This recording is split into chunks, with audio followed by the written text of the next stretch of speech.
Welcome. Thank you for joining us for this inaugural edition of the School of Nursing Nursing Education Connection webinar series. I'm Beth Nugent. I'm the Senior Associate Director of Development at the University of Michigan School of Nursing. The Nursing Education Connection, which was formerly called Donor Connect, is a monthly series which is meant to keep you connected to the work and accomplishments of our faculty and our students, while gaining valuable knowledge to advance your nursing practice. Some of these presentations in this series will offer a CE credit, and others, like tonight's presentation, will provide training that meets the current state of Michigan requirements for nurses. Just a few quick housekeeping items before we introduce today's speakers. We want you to participate in the webinar. So if you do think of a question or a comment for the speakers at any time, just type it in the Q&A section and we'll answer as many as we can at the end of the presentation. And finally, during this evening's webinar, we may also be sharing some relevant links with you in the chat box, which can be viewed by clicking chat along the bottom of your screen. And now, without further ado, this evening, we are pleased to welcome Dr. Michelle Monroe-Kramer from the School of Nursing and Professor Bridget Carr from the Michigan Law School. Dr. Monroe-Kramer's program of research focuses on gender-based violence prevention and response, primarily among college-age youth with domestic and international contexts. As part of the inaugural Johnson & Johnson Nurse Innovation Fellowship, Dr. Monroe-Kramer is interested in leveraging nurses' creativity to develop innovative solutions to complex health and human rights issues, such as intimate partner violence, sexual violence, and human trafficking. Her research projects approach these topics using a trauma-informed and patient-centered lens. She uses mixed methods and participatory action research to understand the experiences of vulnerable populations in order to inform the development of innovative interventions. Professor Bridget Carr founded the Human Trafficking Clinic at the University of Michigan Law School. Through her work in the clinic, she's represented hundreds of survivors of human trafficking in the United States. She has dedicated her career to advocating for the rights of human trafficking victims and advancing comprehensive domestic and international anti-trafficking policies. Her work focuses on driving paradigm shifts in the way human trafficking victimization is perceived and addressed, and helping reintegrate victims by developing legal solutions that address the complex issues of coercion and victimization around compelled service and its aftermath. Dr. Monroe-Kramer and Professor Carr, thank you so much for joining us today. Thank you so much, Beth. We are very excited to be here with this large crowd to talk about human trafficking and the University of Michigan Human Trafficking Collaborative. So we will be focusing much of our talk today on the healthcare system, but I'm really excited to have Professor Carr here to really give some insight into the legal aspect of this topic as well. And just to get us started, these are our learning objectives for today. This is what the state of Michigan has put forth as the training standards for all healthcare providers across the state. And so we'll be touching on the types and venues of human trafficking, warning signs, screening questions, and the need for comprehensive models of care. And then we'll tell you a little bit more about the work that we have done together as a collaborative. And I am going to turn it over to Professor Carr. Great. So I'm sure many of you have heard the term human trafficking before. It's actually a word that was added to our legal language in the year 2000, both in the US with the passage of the Trafficking Victims Protection Act, but then also as part of the international law called the Palermo Protocol. Won't bore you with that, but just wanted to flag that it's at both levels. So many people misunderstand what human trafficking is. The legal definition is on your screen, but I think the definition that will hopefully live in your head after this talk would be one of compelled service. It's when an individual is compelled into service, and that service can be in the commercial sex industry, which we would call sex trafficking, or in another type of industry, which we would call labor trafficking. The US bifurcates This definition, other countries might call all of it forced labor.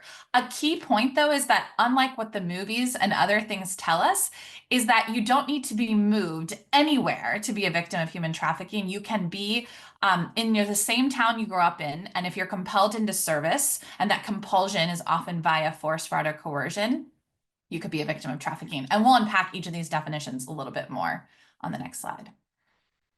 So another phrase you may hear is the concept of domestic minor sex trafficking. And it's the idea of sex trafficking of someone under the age of 18 within their country of origin for the purposes of commercial sex.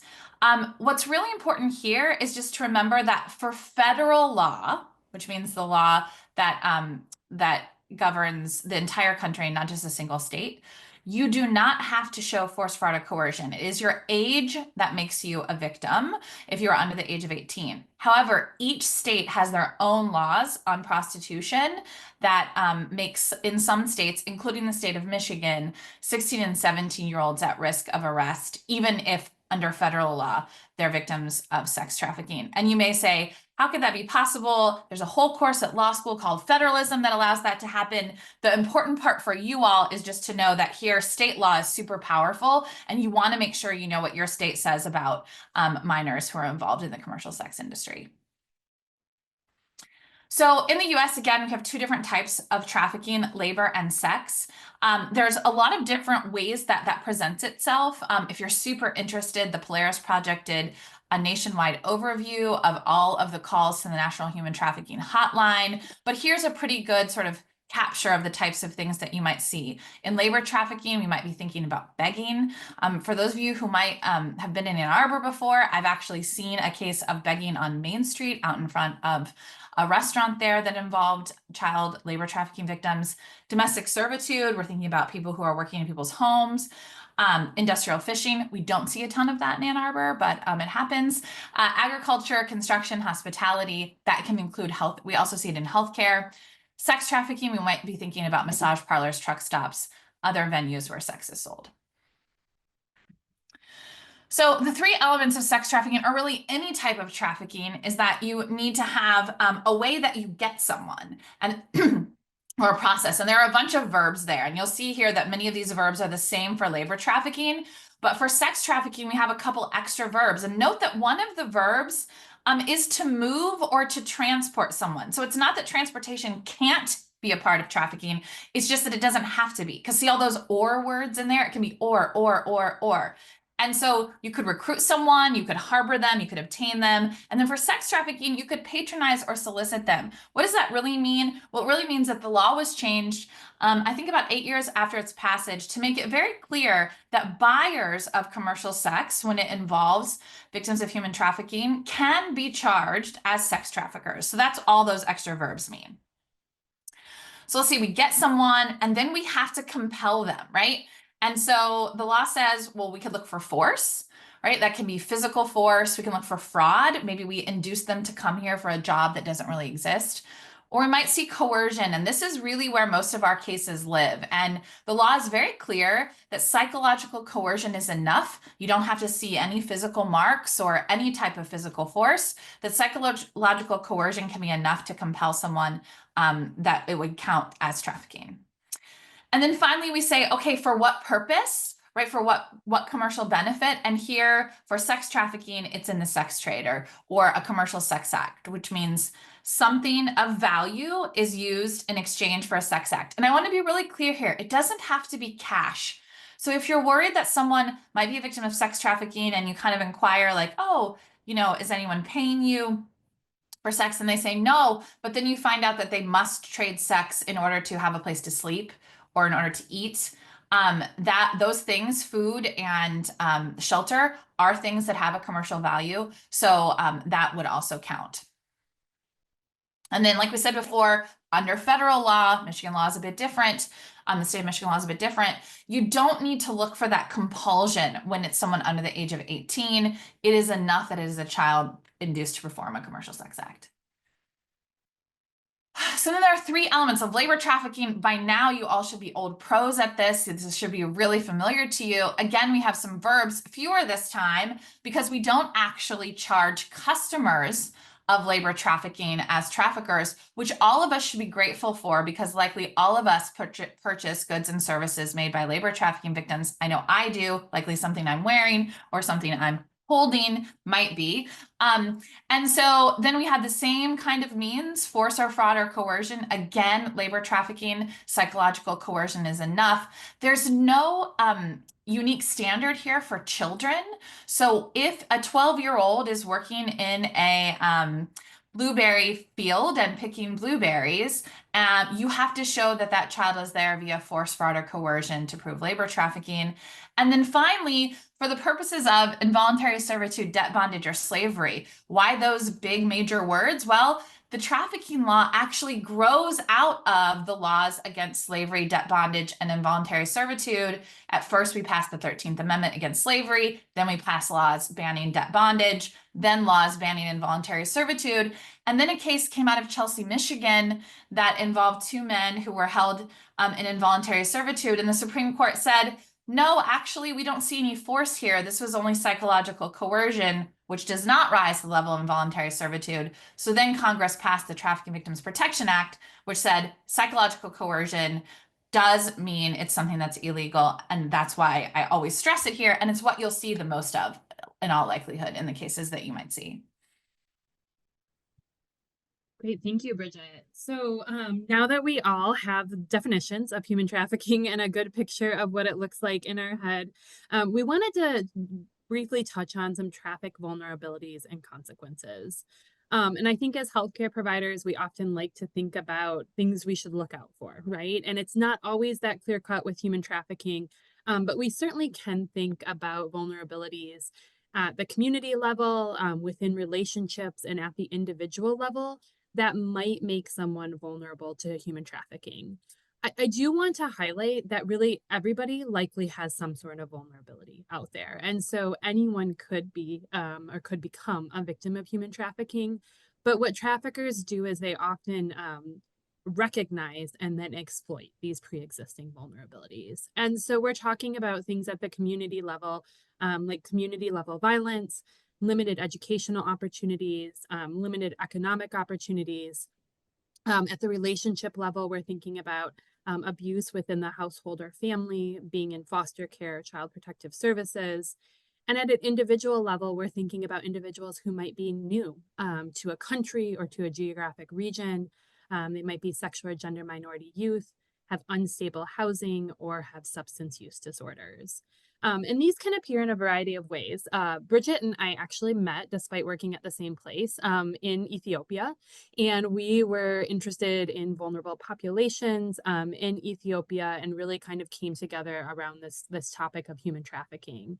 And one of the vulnerabilities that was occurring in northern Ethiopia when we were there was limited educational and economic opportunities, which was leading to human trafficking into the Middle East. So individuals were going for jobs, for promises of education, finances, and a better life, but were actually being exploited because of the characteristics in their community and their desire to get out of their community. The other thing that I want to touch on briefly is that when we think of human trafficking, I think just hearing that word, we often think of, trauma, but it really is a complex trauma. And so, as Bridget has noted a few times, many cases only include psychological coercion.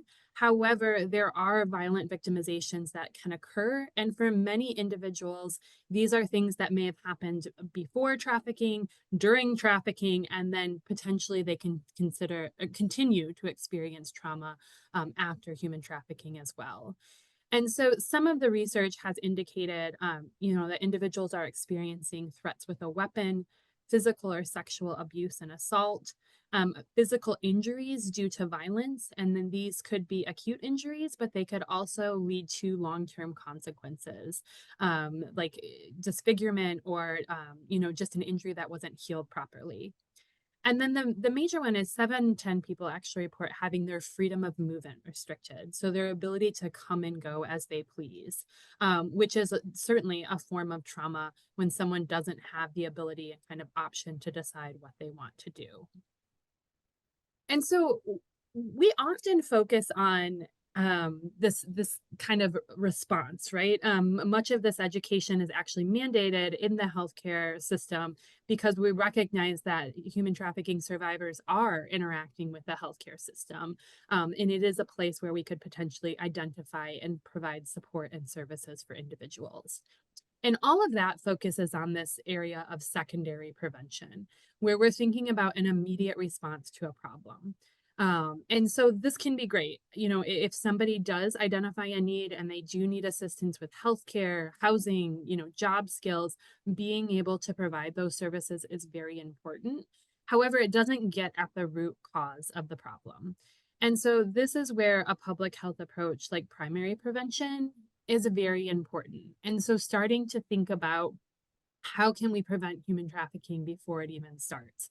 So this certainly isn't an exhaustive list, but having open and upfront conversations about healthy relationships and exploitation and what that looks like can be an important starting point. And the other piece I think we often kind of fail to recognize is the area of tertiary prevention. And this is really that long-term response focused on rehabilitation. And so these are the continued services that individuals might need over time to support them because of the complex trauma that they've experienced, because they might have unique kind of legal or social service needs. And so these are things like long-term counseling or potentially even peer support groups. The next thing I'm going to just briefly touch on is the global prevalence of human trafficking. And we cover this for a variety of reasons. One is because this is something that many states want you to learn and want you to talk about. But what I want to give as a caveat before we jump into this is that we really are lacking accurate details on the scope of human trafficking. This is related to a variety of reasons. There is a lack of research, although research in this area is growing. There are varying definitions, as Bridget already alluded to. We have differences between our federal and state definitions. There are also varying definitions at the global level. We have no standardized scales or assessment tools. We are often collecting this data when individuals have left a human trafficking situation and are seeking services, which means we are likely missing a large number of individuals. And ultimately, it's just very difficult to capture a vulnerable and very hidden population, right? By nature, human trafficking survivors are relatively hidden by the individuals that are exploiting them and perpetrating harm. So when we do look at data, we often rely on the International Labor Organization. And this is the data that you would find in the US State Department Trafficking in Persons Report. That is updated semi-regularly. And so there was a little bit of a delay in the most recent update because of COVID. So 2022 is the current statistics we have. And what they said is that in this report, the International Labor Organization reported that 49.6 million people are victims of forced labor. This includes 22 million individuals in forced marriages. So forced marriages was considered part of this kind of overarching bucket of forced labor, as well as 27.6 million people trapped in forced labor. And that encapsulated both sex trafficking as well as labor trafficking. And so essentially what this translates to is about 3.5 people out of about 1,000 people worldwide are victims of forced labor across the world. So they're trapped in jobs, which may include commercial sex work, which they were coerced or deceived into, and which they cannot leave. The second graph here with the colors represents different regions of the world. And so what you can see here is that the first kind of circle pie graph here indicates kind of the different regions. And we see Asia and Pacific is this blue. So in kind of absolute whole numbers, 15.1 million people are experiencing forced labor in Asia and the Pacific. However, what the bottom bar graph does is it actually looks at prevalence per population, per 1,000 population to be exact, and gives us a better idea of what percentage of the population is experiencing forced labor in these regions. And so with this, we actually see that the Arab states have the highest percentage of individuals in forced labor. The other data that actually Bridget already alluded to as well is specifically from the United States. And so this data comes from the Polaris Project, and they are an organization that is kind of fighting to eradicate human trafficking. They operate a national human trafficking hotline, and that hotline can be contacted via phone or text. And they use the data from that hotline to try to kind of estimate the prevalence of human trafficking in the United States. In the past, they used to give heat maps and try to demonstrate where individuals were contacting them from. So were they coming from the East Coast, West Coast, Midwest. But in their most recent report in 2021, instead of giving kind of this heat map or this prevalence data, they focused on three key points that had really emerged from the data. And this included that the top forms of force, fraud, and coercion are emotional abuse, economic abuse, threats and isolation, and withholding needs, that recruiters or traffickers are often known to the victim survivor and are exploiting a personal relationship, which means they often know the vulnerabilities of that individual and have the ability to exploit that. And that we saw significant increases in online recruitment as well as family partner recruitment during the time of the COVID-19 pandemic. So if you think back to the pandemic, we spent a lot of time online for work and school. We were in homes with family and kind of close friends if we lived with friends in a much more kind of intimate way than usual. And so those were the individuals that were actually taking advantage of that space and perpetrating or exploiting individuals in their circle. I also want to point out, although we're not showing it, that when you see some of the data that tries to, I'm sorry about that, that tries to give rankings related to kind of cities or states, a lot of that data really is unfounded. It's very, very difficult to have that type of ranking when we do not have accurate prevalence data. All right, so building off this idea of kind of trafficking vulnerabilities and prevalence, Bridget and I had the opportunity to work with a couple of human trafficking survivors who were generous enough to really share their expertise and their stories with us. And we will throw in the chat at some point the website that we created that highlights more of their experiences as well as some additional resources related to human trafficking. But I just wanted to play this video. It's an intense video, but it is two survivors talking about their experiences with human trafficking that I really think ties together what we've discussed thus far.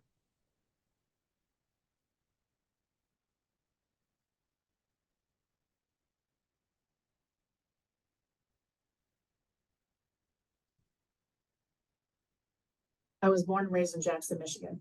I was born in Togo, Africa. I just turned 13 years old.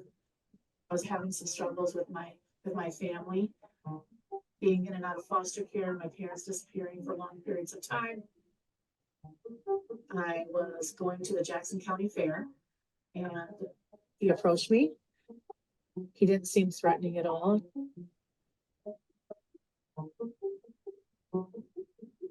I came to the United States with a family friend. His name is Kojo Jean-Claude Tobiabe.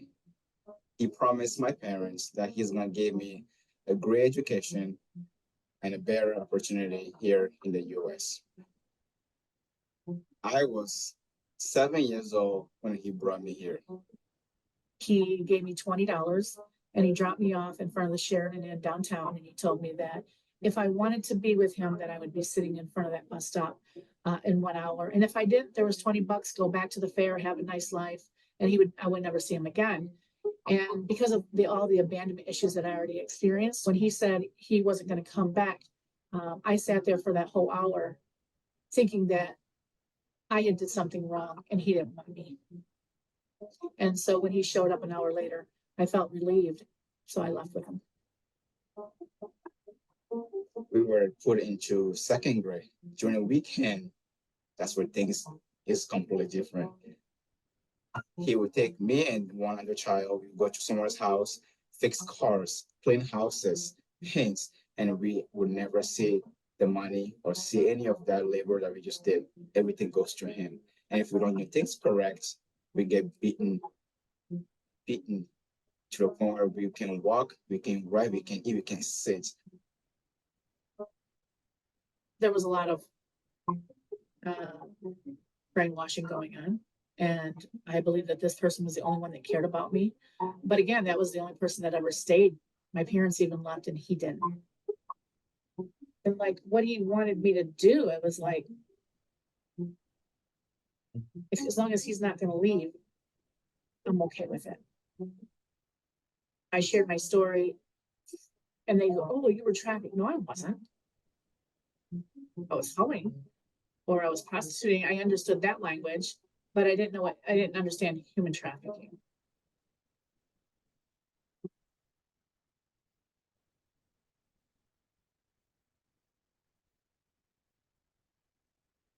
We were told not to trust anybody. Nobody. He told us that if we ever tell anybody who we are, what we do, we'll be deported.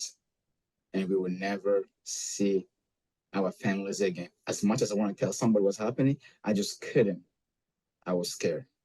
Very, very scared. Later on, at 38 years old, I did not know how to pay bills. I didn't know how to take care of children, even though I had already had 3. I didn't know how to cook. I didn't know how to do any of those things because I was dependent on somebody else doing them. And that's one way that they kept control. When I met one of my wonderful fifth grade teachers, even though I'm not screaming, saying help me, they can tell that I need help because they see the signs and they start to ask questions. And the first time I said something, the Department of Human Service came to the school. They interviewed us. They went behind me and talked to Kojo. Well, they did that. What they didn't know is that things got even worse. I was put. Yeah, I was locked up in a room, no food. I was starved for 2 days. I was beaten with a belt because I opened my mouth and I said something. That was the worst day I could remember. That beating just elevated me to do more, to advocate for myself. Because at that point, I knew something's not right. During that period of time, the University of Michigan Human Traffic, Minnie Bridget and her team of lawyers, they come and rescue us and start to do paperwork for us and everything that we need to be documented so we can stay in the US. I ended up going to prison because of the lifestyle I was living. When I got out of prison, I had never held a job. I stayed clean off drugs, and then I became a peer support specialist. And it was using my lived experience to be able to help other people. And so now I go around the state and I do trainings for individuals that want to be certified as recovery coaches, peer support specialists. I do a lot in human trafficking and justice involvement that's impacting people's lives. So I love what I do. I came to the US to get education. I did. I graduated from college and I couldn't be happier.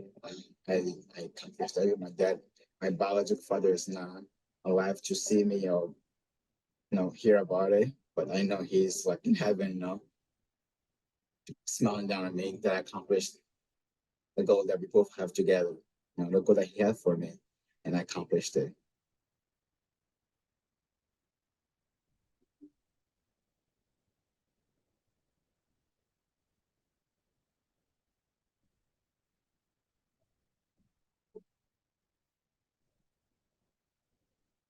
All right. So again, we just wanted to acknowledge both Kwame and Deborah. They were so important to our understanding of human trafficking, and hopefully to helping you understand their personal experiences a little bit better. So I am going to wrap up with a little information on screening and services, and then we'll shift back to Bridget for the legal side. And I think the important thing here again is that we know that human trafficking survivors are interacting with different healthcare systems. And Deborah didn't talk about it specifically in this video, but I mean, she did note she has 3 children. So she certainly interacted with the healthcare system. And Kwame did as well. And actually, they are both local survivors, so they interacted with healthcare systems in the area. So if you think that you've never encountered a victim of human trafficking, you're probably wrong. I know for a fact that individuals who have experienced trafficking have come into clinics and places where I work and were not recognized. So that really is the reason for this education. It's important to discuss screening and providing services to these individuals when you encounter them in a healthcare setting, while also realizing that you're not rescuing them, right? That you are there to help identify someone and provide services and support. But as I noted earlier, unfortunately, we really are limited in the evidence-based screening tools that we have for this topic. And so, first of all, I think it's important to just recognize that survivors seek services anywhere and everywhere. They have a multitude of healthcare needs, just like anyone in the community. And so they might be seeking mental health care through a community mental health. They might be seeking, vaccinations or immunizations at a health department. Or they might be at a pharmacy picking up prescriptions or medical supplies. And so I think in the past, we've put a lot of emphasis on urgent care type centers or emergency rooms. And while individuals certainly may interact with urgent cares and emergency rooms, they are interacting with the broader healthcare environment as well. I think giving indicators for human trafficking is somewhat difficult because human trafficking is very broad. If someone is experiencing commercial sex versus trafficking versus labor trafficking, where they're working in on a farm versus in like a manufacturing plant, what they experience and the health needs that they have could vary dramatically.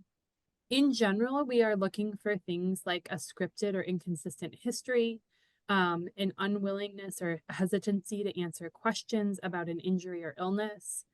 They may be accompanied by somebody who does not allow them to speak at all or refuses their privacy. They might be a bit resistant to assistance or even kind of sharing information. There might be signs that they have moved frequently, that they're not really sure what the date and time is. Or they may not be in control of their money or being paid their wages. Some of these things can be difficult to identify depending on your role within a healthcare system. I will say that, I don't usually see individuals pulling out insurance cards or driver's license or paying for clinician visits as a nurse practitioner, back in the exam room. And so this is why it is really important to think about educating everybody in the healthcare system about human trafficking, because it might be the person at the front desk that notices something and, the nurse or the respiratory therapist that notices something else. And so really, I think the big takeaway from these indicators is kind of following your gut feeling that something doesn't seem right and being able to have conversations with others involved in care. The other thing that I will say here is, as an individual that also does a lot of research and focus on intimate partner violence, a lot of these are actually similar for intimate partner violence. These first 3 could be somebody that's experiencing human trafficking or other forms of violence. And so you might identify some of these indicators and really not know what's going on, and that's okay. You can still provide support and services without having a clear understanding of what someone is experiencing. So I'm not going to spend time going over kind of the individual indicators for kind of mental health, physical health, and reproductive health. Otherwise, without kind of saying, just thinking about where things are happening. And I guess an example I often use here is I read a story about a patient who was seen at a clinic on the East Coast. And they came in with a skin condition. They had kind of like bites and injuries in multiple stages of healing. And the healthcare provider was a little bit baffled at what was going on. And so essentially started asking more questions and eventually uncovered that the individual was living in a barn with some farm animals, kind of sleeping in the straw, and basically had been exposed to different kind of mites and bugs, and that those injuries to the skin were not healing, right? Because it wasn't a clean environment. And after more discussion, it did turn out that this individual was, in fact, experiencing human trafficking. But another way that could have been handled is saying, oh, you have a skin condition. I'm going to give you some steroid cream and an antibiotic to treat the infection and send somebody on their way. And so to me, it really is kind of asking questions and thinking about what's in front of you. I've mentioned a few times that we really do kind of lack screening tools. And so I just want to highlight this among minors. I was recently working with a nurse in Detroit, and she looked at a number of screening instruments that have been created for human trafficking. And really, there has been a very limited attempt to focus on both adults and children. Most of these are not comprehensive, meaning they're only focusing on labor trafficking or only focusing on sex trafficking and not both. And then obviously they're for individuals that are a bit older. So when we're thinking about Kwame as a 7-year-old, there's nothing that exists to begin asking those questions. So one of the tools that I find most useful to think about in the clinical environment is something called the PAIR tool that was developed by Dignity Health. And this is more of a framework than a tool. And it's really a trauma-informed way of trying to identify individuals that might need assistance in the healthcare system. So step one is providing privacy. And this means you have to get the other person out of the room. And you can do this in a variety of ways. You can ask someone for a urine specimen and walk them to the bathroom and then close the door and privately screen.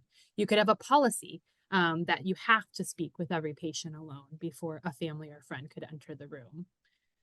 Or you could work with your front desk to pull people out of the room to do paperwork. The second step is to educate.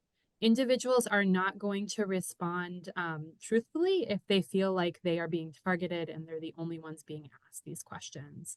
And so it's important to let them know that you are concerned about violence or trauma with everybody that you see. And these are common questions that you ask all patients you encounter. The third step is to ask. This may seem relatively easy. However, if you are looking at your computer and asking, or your voice is wavering a little bit and you're unable to make eye contact with a patient, that's something that a patient can sense, right? So practicing the questions, knowing what questions you want to ask ahead of time is extremely important. And then step 4 is respect and respond. You may not get the response you were expecting. Maybe you're expecting someone to disclose violence and they're like saying, no, absolutely not.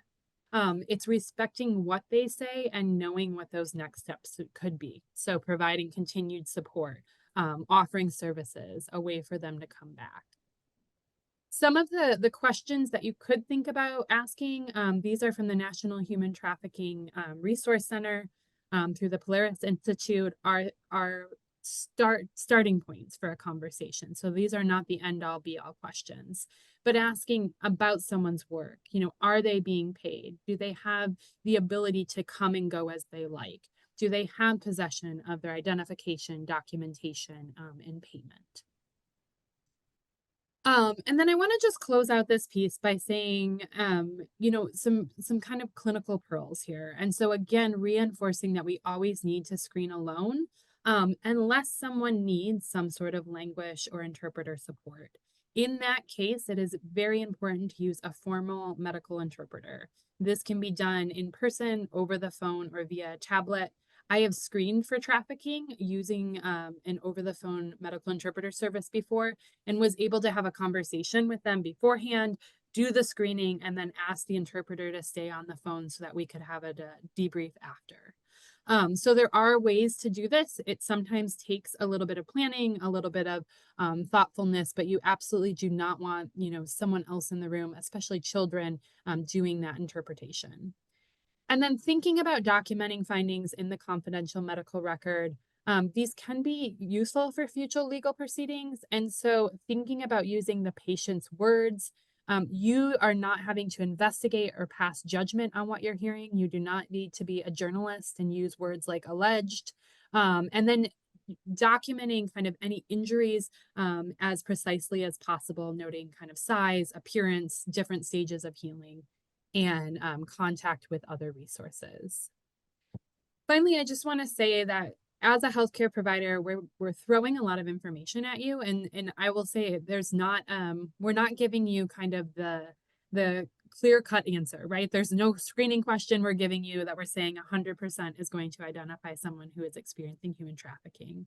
And so a lot of this is being informed, trusting your gut, using a trauma-informed and patient-centered care approach, and then knowing what resources are available in your area before you encounter a survivor of human trafficking or really any form of violence, quite honestly.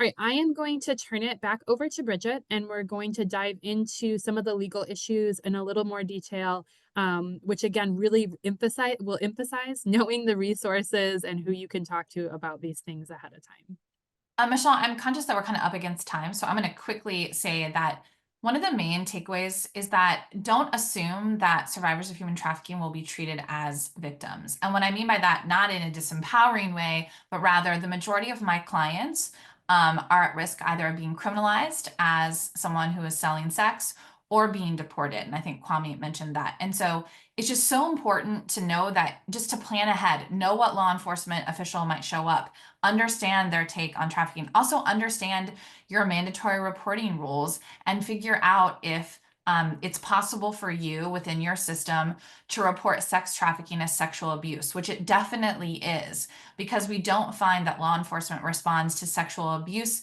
cases in the same way, threatening arrest, that they often do in sex trafficking cases. There is something about the commercial aspect of sex trafficking that makes law enforcement respond differently. I wish the case was different. And it's especially true if you're working with kids in Michigan who are 16 or 17, because right now the law says that they're presumed to be victims of human trafficking as long as they substantially comply with court-ordered services, which means their victimization hinges on their obedience to the legal system, not on the exploitation that they faced. And so whenever you can frame those cases as sexual abuse, better. Also, we can skip through those slides, Michelle, pretty quick. The reality is to know that undocumented individuals who have been victims of trafficking have a path to immigration relief. So it's not that their cases are hopeless. And the other reality is there's also resources, case management, cash assistance, and other things. Again, if they are treated as victims and get access to immigration lawyers and others who can help them. The final thing I want to say on this is that the reality is that human trafficking is not unique, exotic, or foreign. It's all around us all the time. And Kwame mentioned Kojo Jean-Claude Taviabi. He was actually an employee at Michigan Medicine. He worked on the 9th floor as a janitorial staff. And so he was some of your colleagues. Some of you worked with him. And so I just think we have to remember that this is not something we're talking about that happens in far off places. It happens in our neighborhoods. Thanks, Bridget. And I think, yeah, you touched on the state law mandatory reporting already. I don't know if you want to say anything else about the state? No, I think just know that this is a horrible law that we have in place, and that the narrative that 16 and 17-year-olds are treated as victims just isn't true. And so I think you just need to know that when you see a child in front of you, a 16 or 17-year-old who's involved in the commercial sex industry, you have to assume they have a risk of being arrested, because that's the reality in Michigan. And again, just to be cognizant of time, I'm going to go through this relatively quickly. I think the main thing that I want you to know here is that there are a number of people at the University of Michigan doing work related to human trafficking. And some of that is research, and some of that is legal aid and support, and some of it is more focused on kind of healthcare identification and response. What we have been able to do together are a variety of things. One of our more recent projects was looking at how different health facilities actually screen for violence and what type of policies they have in place. And we did this across the state of Michigan at federally qualified health centers, health departments, and hospitals. And what we found, and this probably isn't surprising to those of you in these types of health facilities, is that the majority of places had a screening policy and response protocol for child maltreatment and intimate partner violence, but that was much less prevalent in regards to human trafficking, particularly labor trafficking. And so this is kind of thinking about you're improving your individual knowledge right now, and what is your institution, what is the healthcare facility doing to help provide support for the individuals? Do you have policies? Do you have response protocols to help guide your care? And then what we really heard from individuals is just this need to kind of think about this problem across multiple levels. So this individual training we're doing, the policies and procedures, thinking about multidisciplinary response teams and how we can really continue to increase public awareness and funding for this problem. I also just wanted to note, Bridget has done a lot in this space related to education and training. I don't know if you want to say anything briefly, Bridget, about the problem solving courses at the law school. Yeah, I mean, we were able to collaborate together, really trying to figure out how to identify victims of human trafficking in healthcare settings, and create a number of tools that are available on the collaborative website. It's my hope that we can continue that type of collaboration in the future. Yeah. So I think this has already been dropped in the chat, but if you haven't looked yet, our website is humantrafficking.umich.edu. You can find more information about our work, the training, and what we really wanted to share that we thought was very exciting. And I'll let Bridget share some of these fun findings, is that we've had a big impact with some of this work in reaching individuals. Yeah, we've had over 83,000 visitors to our website. And I think even more exciting, which Michelle can share, is the number of people who've taken and completed our free training. Yeah. Yes, so we created a continuing education module with some of the same content that you're receiving here.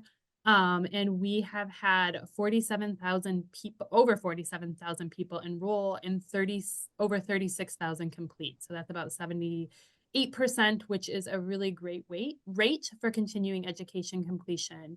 And overall, the course feedback has been really positive. And people really know that it's comprehensive, necessary, and that it was really helpful to get an interdisciplinary training that focuses not only on the healthcare aspect, but also the legal aspect. And I would say that this work was supported by donors to the university to develop the website, work with the human trafficking survivors to create resources, and then make this continuing education website available.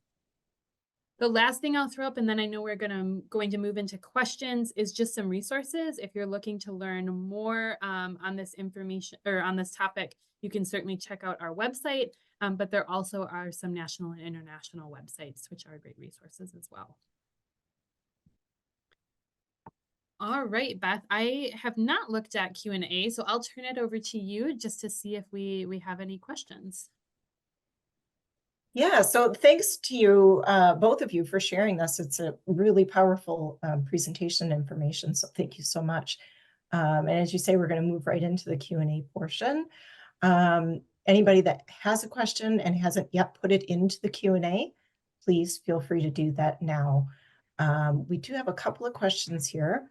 How can we effectively screen suspicious individuals without appearing like profiling? I can start with this, Bridget, and then you can see if you have anything to add. So I think when if we're thinking about screening in the healthcare environment, this really is that universal approach. And so thinking about asking everyone these questions, I think we all have some bias and judgment. And so if we try to rely on that, then we certainly could be missing individuals. And so you can start things like, I ask all my patients these questions, and then ask them about specific experiences of trauma and abuse.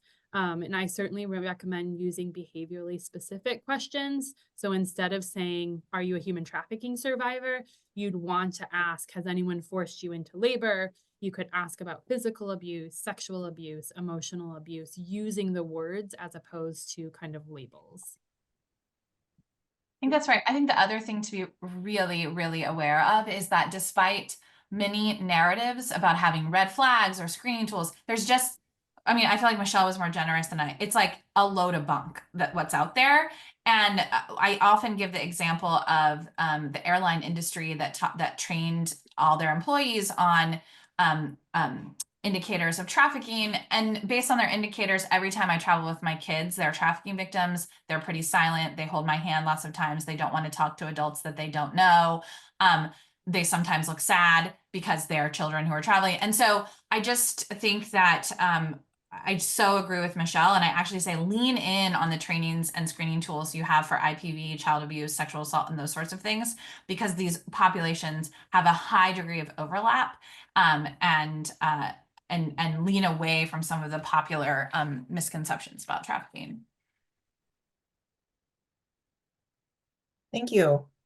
The next question is, do you have any data related to how many students, faculty, and or staff at Michigan are victims of labor or sex trafficking? And people often assume that a major research university would not have a problem with this, but do you have any data? We don't have any data. No one has any data. Anyone who claims they have data is not telling the truth. We have no baseline in America. We have no baseline in any state. And so when you hear these claims about communities having like the #1 problem, or they're in the top 10, none of that stuff is known. And so it's really unfortunate that we don't know, but we don't know. But what I will say is you're definitely right. I've definitely had students who are survivors of sex and labor trafficking. And the other reality is I've actually worked a number of cases involving foreign national graduate students who were labor trafficked by their PhD advisors. It is a relationship that has high levels of power and vulnerability. And so, I wouldn't be surprised that we would find it in lots of places at a major university, because I wouldn't be surprised that we'd find it in lots of places in any community. Because anytime someone has power over someone with a vulnerability and they're able to take financial advantage, they generally do. I think the only thing I would add is that, we noted previously that the prevalence data is very difficult to find, and it often is individuals who seek resources or service. And so that is what Bridget is highlighting. The cases we know about are people like Kwame and others who have sought resources and service, and we have that data and we have that information. But there's likely many more individuals that are kind of hidden, right? That we're not capturing that data. But Michelle, even that data, someone like Deborah is going to be counted as a victim by us and at the federal level, but often will be treated as a criminal at the state and local level. And so one of the other issues with data is who's framing it, and are they treating people like Deborah as a victim or a criminal? Yeah, absolutely. Thank you. One more question I think we have time for. What are some of the most common myths about human trafficking, and how do we start to debunk the myths? This is Bridget's favorite question. So One of the common myths is that like some community is a hotspot, or that sort of thing, that there's any town that's #1. Another myth is that we say that we're human trafficking and we're only talking about sex trafficking, right? Like we conflate the two and we make labor trafficking invisible. We say a human trafficking means just sex trafficking, or that any event like the Super Bowl or a political convention creates a huge demand for trafficking. We just don't know what happens really. And what that myth actually does is it tells us we don't have to worry about trafficking in our communities on any given Tuesday. But I think the biggest overarching everything is that human trafficking is like a unicorn, right? We're going to rarely see it, or, all these magical things will have to fall into place for us to encounter it. And that's not the case. It's much more like horses. Like it's just way more pedestrian than that. And so I wish that we could take away, like, I don't understand what people are getting out of making human trafficking so unique and foreign and exotic, because it is not those things. And it just happens lots of places when people have power and want to make money. And I would throw in a few visual myths that we see frequently. So this idea of like chains, people are generally not being held by chains. It is more likely the psychological coercion that we highlighted. And then in a lot of healthcare trainings, tattoos are kind of highlighted. This is Bridget's ultimate. I can't believe she didn't say it. But yes, anyone can have a tattoo. That doesn't necessarily mean you're a victim of human trafficking. I mean, I think sometimes images try to perpetuate these ideas of like serial codes or names or different things, but that does not link directly to human trafficking. And so the proliferation of those images, I think, then continues to put those images in people's mind, and that's what they expect as opposed to anyone, right? Right. Thank you. Thank you so much. It looks like that's it for questions, and we're getting close to the end of the webinar. So I just want to thank Dr. Monroe Kramer and Professor Carr once again for taking the time to connect with all of us tonight. And thanks to everyone who's attended for joining and for contributing to the discussion. And I just have a few quick final notes. If this webinar has inspired you to support the work that they're doing in the Human Trafficking Collaborative, we do have a fund within the School of Nursing called the Catherine F. Soller Nursing and Legal Partnership Fund. We are going to put a link to that fund in the chat box.